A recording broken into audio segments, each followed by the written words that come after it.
It is another beautiful day, and welcome to another edition, a fresh edition of Insightful Moments. My name is Jare Tiamiyu.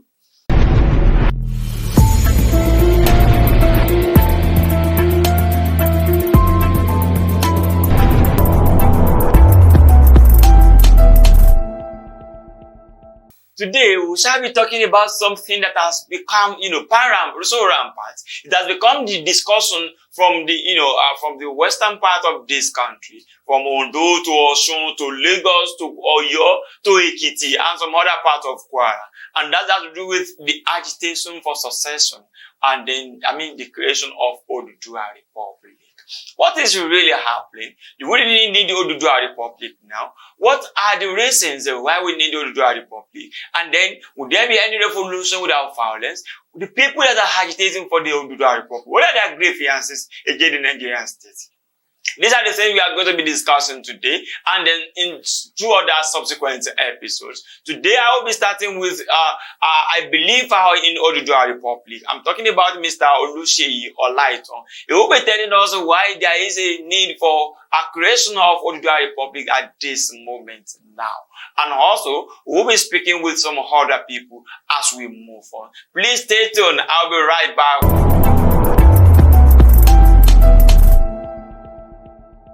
Yeah, you're welcome back from that very short break. My guest is here with me, and we are going to be talking about the Oduduwa Republic. The agitation has been on, as I said earlier. And my guest today is Mr. Oluseyi Olaitan. He's a member of the People's Democratic Party in Osun State. Mr. Olaitan, thank you for joining us. Thank you, Mr. Jare Tiamiyu. Yeah, Mr. Olaitan, let's take it from this perspective. There is this agitation now. Why there is a need for Oduduwa Republic? Do you think there is a need for it? Before I answer your question, let me say this very briefly. The Yoruba nation, also dubbed as Oduduwa Republic, is easily, by potentials, the greatest nation on earth. Easily. It is not even subjected to any form of debate. We are the best people in terms of resources on the face of this earth. I'm sure, as a Christian, the Bible made an allusion to paradise. Okay. I'm sure God must have Osun, Oyo, Ogun, Ekiti, Ondo, a part of Kwara, a part of Kogi in mind when he was making that allusion in the Bible. I can conveniently tell you that it is no longer an agitation. Okay. It's a country whose time is ripe. Okay, it will happen, and it will happen devoid of any form of political sentiments, any form of religious sentiments. It's not about whether you're Christian or Muslim or traditional worshipper. You know, Yorubas do not care about that. First, we're Yoruba people, whether you're PDP or you're APC, doesn't even matter. Okay, and it's not even going to happen at the instance of the Nigeria's federal government. Sorry, the Fulani federal government. Okay, look, you said something now. You said it's going to happen. It's going to happen regardless of religious or political inclinations and everything. But do you think there is going to be a revolution without bloodshed? I do not subscribe to violence. Okay. I also do not believe that there is going to be any form of revolution without bloodshed. So we are not proposing a revolution. Okay, what are you now proposing? How would that secession be? Now this is it. You would know that Yoruba people were a very, very advanced race. If you understand the Yoruba way, would be quiet and patient for a very long time. A typical Yoruba person will be quiet and patient for a very long time. Okay, then we discuss. Okay. There are ways to go about these things. Scotland separated from England. Okay. Ireland separated from England. Okay. Yugoslavia separated. Scotland are not separated from UK. They are still part of it. The United Kingdom is still there. Okay. There was a failed referendum. Okay, this is it. The United Kingdom is a combination of 3 countries. The Great Britain is a combination of 4 countries. Yes. Okay, all of these countries were part of one federating unit in the past. Okay. You understand? Okay, that's by the way. Now, this is it. To ask that you want to, a nation asking for personal self-determination is the inalienable right of anybody. Okay. Now, that is according to the United Nations Charter, which Nigeria is a signatory of. It is not even about, it is within your right. Okay, and you're not even violating any laws. What I'm not saying is this. Let's look at the recent happening in Africa. Talk about the secession of South Sudan from the Sudan. We all know what happened then, and that happened in 2013 or something like that. And then we all know what happened then. And today, the two countries cannot even say they are not even one. They are not even up to one in the committee of states. Do you think Yoruba nation won't be like that if eventually it succeeds from Nigeria? Violence cannot be the Yoruba way. It has never been. Okay. Why it's very, very sophisticated. Let me take you back to memory lane. Okay. The Yoruba nation started producing the third generation of university graduates as far back as 1860. 1860, when there were no schools in other parts of what is now called the modern day Nigeria. Okay. The fact that the Yoruba nation was merged with Nigeria was a scheme, okay, by the British to drag us behind. We do not need anybody to survive, and I would do this. Now, when I was in the university, my final year project centered on the Southwest. Okay, we were to look at the resources that the Southwest has vis-a-vis the top countries in the world. Let me shock you. Everything everybody has in the world that is used as resources is in all of the 6 states in the Yoruba nation. All of it. Anything. Mention one resources. Just one. Anything. I stand not to be corrected because these are facts. Okay? But the funny thing is, the way Nigeria is schemed, every Tom, Dick and Harry knows that it is not workable. I laugh when people blame Buhari. Even if you make Angel Gabriel the president of this country, it can't work. The constitution upon which the country rests on right now, the Fulani Constitution of 1999, cannot work. It's unworkable. Now let me tell you why. There are about 98 items of government according to that constitution. About 66 is on the exclusive list. It means that 66 of those items can be legislated by only the federal government. Okay. Over 20 is legislated by the state government and the federal government. And the law says that once the interest of the state government and the federal government clashes, the state government has to back down. And there's a concurrent list, maybe about 5 or 6 items. Okay, that also states that once the interest of the federal government overrules the state government and local government, the state government and local government have to back down. Now, in that situation, you would imagine that the DPO of a place, for example, a division of police in Osogbo, is Udom from Calabar. How can you tell me that somebody from Calabar will provide security for people in Osogbo?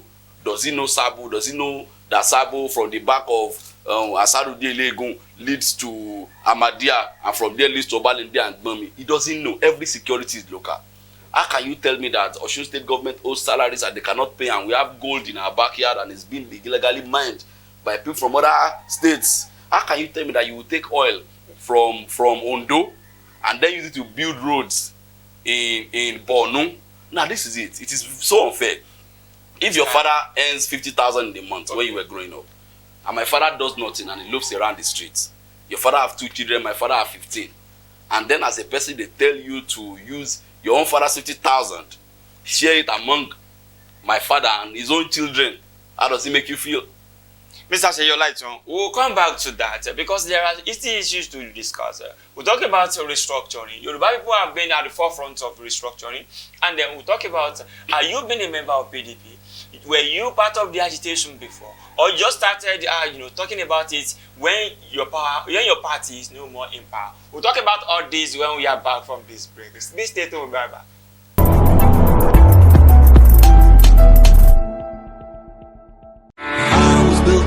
Be the best. Day by day, governance is becoming more meaningful in Osun as dividends of democracy are delivered to the people's doorsteps. Governor Isiaka Adegboyega Oyetola has continued to put smiles on the faces of old and young. Active civil servants now receive new minimum wage, while pensioners also smile to bank at end of every month. Artisans and market women now praise the governor. Osun is now witnessing a holistic development in education, healthcare, economy, agriculture, and tourism.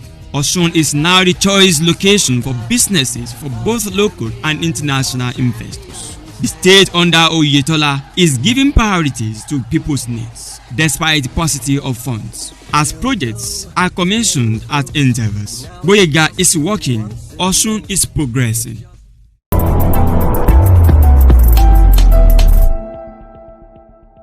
You have come back from that very short break. My guest is still here, and my guest is Mr. Oluseyi Olaitan. He's a member of the PDP, and then he's a believer in Oduduwa Republic. Mr. Olaitan, thank you for staying with us.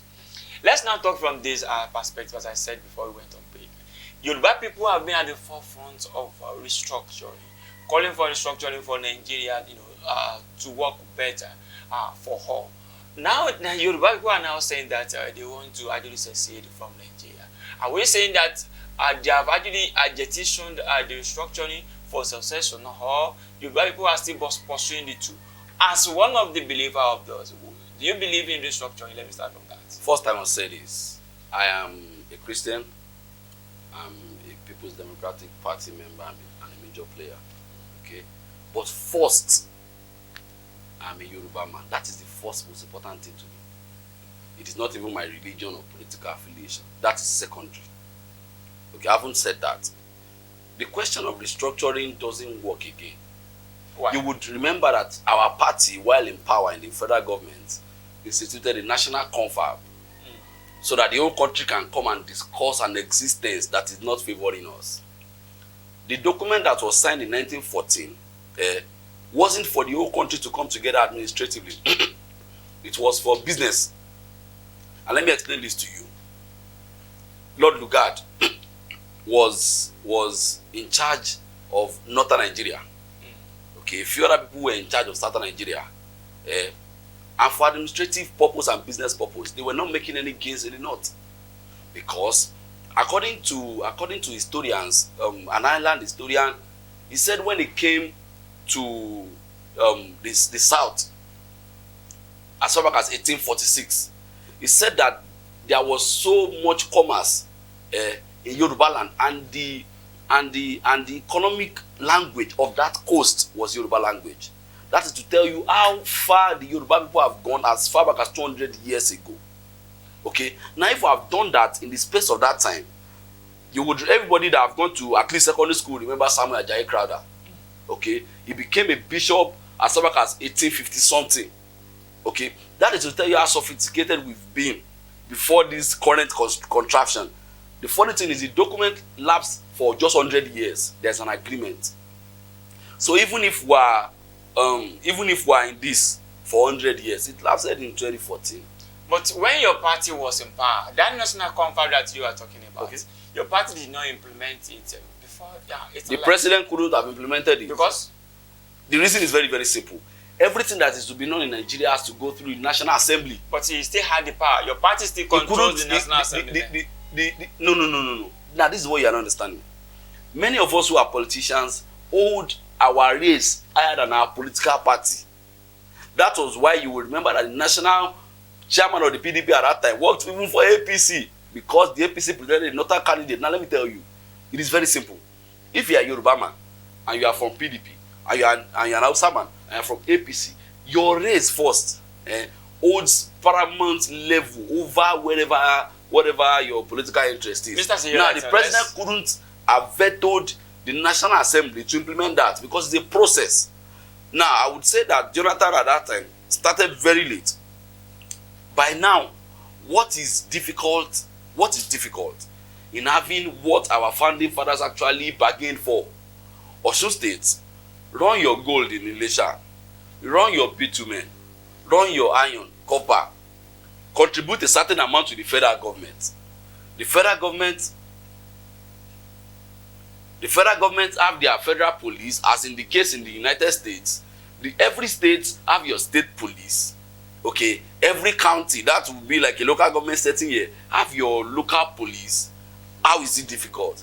How is it difficult that the oil that comes from the east, they sit on it, they mine it, they give the federal government a certain quota? That was what our founding fathers agitated for. And let me tell you, the fight for independence was actually done by the Southerners. The Northerners didn't want it because there was a scheme from the beginning. To ensure that they perpetually keep us aground. Now the conversation for that has gone, because we now know very, very clearly that there is a scheme by some of us who are Nigerians and many other people who are non-Nigerians to subjugate the rest of us. The Yoruba nation cannot be a nation enslaved and subdued in our own land with our own sophistication. Now, the Yoruba nation in Nigeria alone is a minimum of close to 70 million. Mr. Olaitan, before we go into that. Mr. Olaitan, before we continue talking about this, I want to ask this question. And that question has to do with, you are a member of the PDP. And then most of the people, even popular activists, I mean, Sunday Adeyemo, Sunday Igboho, has actually said in the past that he belongs to the PDP right from 1999. And we all know his antecedents, works with that. And some other agitators are also members of the PDP. Are you saying that, people will be thinking that this agitation is being sponsored by your party because there is no hope of returning to power? Is that not true? That is not true. The leader of this movement is not actually Sunday Igboho. Who is the leader of the movement? The leader of the movement is Professor Banji Akintoye, a world-renowned global professor of history. Okay? Now, if Sunday Igboho has actually stood up to do what the government cannot do for us, okay, people go around maiming and killing people. The funny thing is, we won't know how worse this thing is because our sisters have not been involved. But sometimes I put myself in other people's shoes. That's empathy. And think that what if my mom or my elder sister or younger sister is in the gaga, and then they went to the farm and my mom was killed and my sister was raped, then I would feel the way those people are feeling. But the rest of us cannot understand the rhetorics because we do not belong in that situation. Now, Professor Banji Akintoye has said this several times.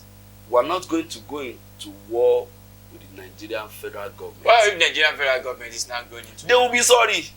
Okay, but Mr. Oluseyi Olaitan, before we round up this conversation, I would also like to ask you, have you considered some other factors, Nnamdi Kanu? No, let me start from Nnamdi Kanu. Ojukwu led a secession of Biafra nation. It failed. Militarily, it failed. Nnamdi Kanu has been leading this agitation for almost 10 years now. By force. It is still failing. By and force. There is no success there. By force. Okay, now tell me that we have failed agitation from that. We have the military one that failed. We have another one that has actually failed by Nnamdi Kanu and still pursuing it up to tomorrow. Do you think this one will be successful? What are the parameters? What are the factors that you have considered? Let me tell you what favors the Yoruba nation. Okay. We have an history of development and advancement that spans thousands of years. The way the Yoruba people do things is as shown very clearly by fact that is quite different. 400 or 500 BC, that's 400 or 500 before Christ, a certain subject called Orunmila had created a system that is being used up till today. Are you using the Orunmila power? No, what I'm trying to tell you is this. I'm talking to you about the sophistication of the Yoruba people. Okay. If over 10, 20,000 years before now, the Yoruba people had a standard government, a serious military, an economic system. No matter who you are, once you finish secondary school, you would know of Oyo Empire. We've been able to govern ourselves. We've been able to galvanize support among our people. Okay, it will tell you that the Yoruba system is different. Is it that the problems of Nigeria started till today? No. But the Yoruba people would ensure that we've exhausted all forms of discussion, all forms of it. Okay, once I'm discussing with a Yoruba person and we're talking about it, once there is no room for settlement, then we proceed into separating. It is not in the Yoruba way not to accommodate visitors. You know, you are a Yoruba man too. You understand the way we do things. Now, this is it. There is a set rule all over the world. Okay. If a nation will secede from its current entity. But our constitution doesn't provide for that, and that is referendum. It is not about the constitution of Nigeria. The constitution of Nigeria doesn't provide for referendum. But the constitution of Nigeria subsists under the constitution of the world. But you know Nigeria is an independent entity. I agree with you. Yes. The independent entity. It's a treaty to an higher authority, the United Nations. Let me tell you what happened in Cameroon. The United Nations can actually impose. Let me tell you what happened in Cameroon. A certain part of Cameroon said that they didn't want to be part of this entity. They had legitimate grounds. But they are still there. The government, no. The Anglophone. You are referring to the Anglophone part of our Cameroon. They are still part of Cameroon. Now this is it. They are not part of Cameroon in economy and governance. Okay, they are part of Cameroon in name. Now this is it. If I had to be the federal government, if you want to keep Nigeria together as a nation, because of our numerical strength, which is very, very unnecessary, the whole of UK is like the Yoruba nation. And we still have Yoruba people in Brazil in millions. We have Yoruba people in Benin Republic. We have Yoruba people in Togo in millions. Now, if Ghana can survive, if UK can survive, there is a country called Iceland. They came to the World Cup, and that was when I knew that they were just 300,000 people. Now, if 300,000 people can survive, is Nigeria better than Iceland? I want to ask you an honest question. Tell me just one thing, just a single thing that is working in Nigeria, just one.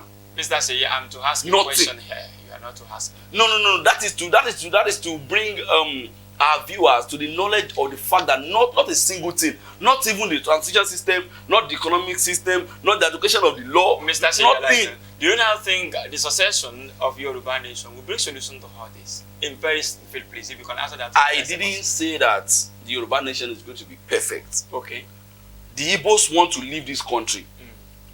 The Yorubas want to leave this country. Okay. The middle belt people wants to leave this country. If you don't know, there is an agitation now between out of about 6 regions. The only set of people that does not want to leave is the Hausa Fulani that have subdued. What about the Niger Delta? The Niger Delta. They want to leave with Biafra. You would understand that before the Niger Delta region was created in 1967 in the Nigerian Civil War, they were part of Biafra. Okay, so if out of 6 of us, 4 people want to leave, 1 person is a slave to the Fulani and they don't want to leave, how can you not tell me that entity is working? Not the Yoruba people. Mr. Oluseyi Olaitan, it has been a very wonderful moment. But before I let you go, I would like to tell us maybe 1 or 2, in 10 seconds, or if you can, 1 or 2 are exploring to achieve this Yoruba nation. We would not like to let out all our arsenals. Okay, I'm part of a few discussions. But the most important thing is that there's going to be a referendum. Is it going to be before 2023?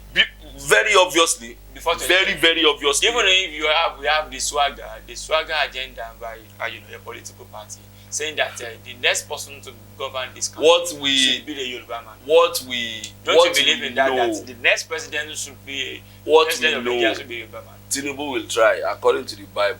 Okay. But let me tell you the truth. It will fail. Okay, that is from you. Thank you so much, Mr. Oluseyi Olaitan, for that wonderful thought you have been able to share with us. We will still have other people's view on this very important topic, the agitation for succession, especially as it starts to do with our Yoruba nation. Join me on the other side.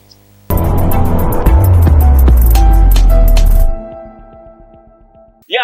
That is what he said. Those are his thoughts. Whatever you hear are personal thoughts of Mr.